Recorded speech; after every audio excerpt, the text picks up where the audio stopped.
کہا کہ عائزہ اب میرا تیرے ساتھ مزید گزارا انہوں نے ناممکن ہو گیا ہے۔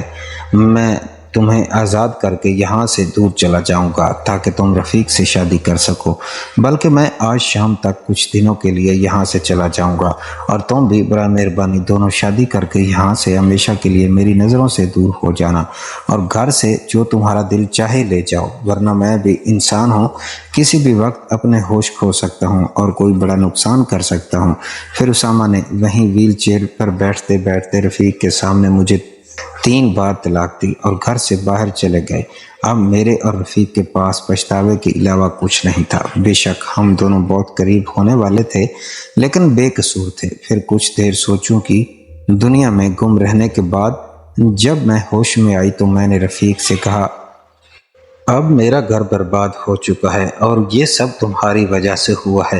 بہتر یہی ہے کہ اب تم ہمیشہ کے لیے مجھے اپنا دو، کیونکہ طلاق یافتہ عورت کی معاشرے میں کوئی عزت نہیں ہوتی اور کوئی ٹھکانہ نہیں ہوتا۔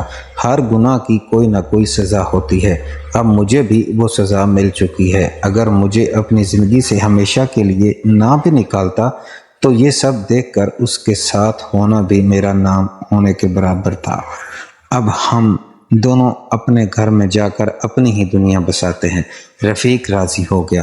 پھر میں نے اس گھر سے اپنی ضرورت کا کچھ سامان اور نقدی اٹھائی اور اسامہ کے گھرانے سے پہلے وہاں سے نکل آئی۔ پھر میں لاہور سے ویاڑی آ گئی، جہاں کچھ دن کے لیے رفیق نے مجھے کسی عزیز کے مکان میں رکھا، اور پھر عدت پوری ہونے کے بعد مجھ سے نکاح کیا اور اپنا ایک چھوٹا سا کرائے کا گھر لے لیا، اور رفیق پبلک ٹرانسپورٹ کی بس چلانے کی جاب کرنے لگا۔ جنت کی انسان کو تب ہی قدر ہوتی ہے جب وہ اس سے چھین جائے۔ حقیقی دنیا اور خوابوں کی دنیا میں زمین آسمان کا فرق ہوتا ہے۔ اب میری آنکھیں کھل رہی تھیں کہ زندگی کی اصل مشکلات کیا ہیں۔ اسامہ تو صرف سارا دن کار نہیں آتا تھا اور میں اکتا جاتی تھی، حالانکہ بڑی سکون کی زندگی گزار رہی تھی، لیکن آپ بھی ایک ایسے شوہر کی بیوی بن چکی تھی جو روز نشہ کر کے آتا تھا اور مجھے طرح طرح کی اذیتیں دیتا تھا۔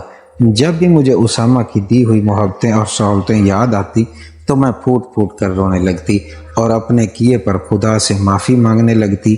پھر ایک دن ایسے ہی رفیق نشے کی حالت میں بس چلا رہا تھا کہ کوتاہی کی وجہ سے ایک شدید حادثہ ہوا، اور اس میں رفیق کے ساتھ ساتھ بہت سی سواریاں بھی جاں بحق ہو گئیں اور کچھ زخمی ہو گئیں۔